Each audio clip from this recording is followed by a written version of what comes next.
భూమిని తయారు చేసినటువంటి ప్రక్రియను కూర్మావతారంలో వాళ్ళు వర్ణించి ఇచ్చారు మనకి. అంటే కూర్మ అవతారం అనేది ఎందుకు ఎన్నుకున్నారు అక్కడ? సో అందుకని ఈ జెనెటిక్స్కి సంబంధించి మనం చూస్తున్నాం కదా, కంప్లీట్లీ వాటర్ లివింగ్ యానిమల్, నీళ్ళలోనే ఉండేటువంటి జంతువు నుంచి యాంఫీబియస్ యానిమల్కి తీసుకెళ్లారు. అంటే ఇక్కడ రెండు రకాల థియరీలు ఒకేసారి మూవ్ అవుతుంది. ఒకటి ఎవల్యూషన్, ఒకటి కాస్మిక్ లెవెల్లో చెప్తున్నారు మీరు, ఒకటి living life forms. Correct, absolutely. అంటే మత్స్యావతారం ఎత్తిన తర్వాత కూడా నీళ్ళే ఉండేవి ఇక్కడ. భూమి వచ్చింది, భూమి ఏర్పడింది.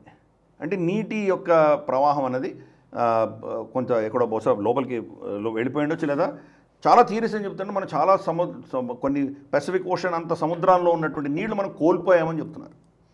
ఇది స్పేస్లో వెళ్ళిపోయింది అని ఇప్పుడు కూడా చెప్తున్నారు.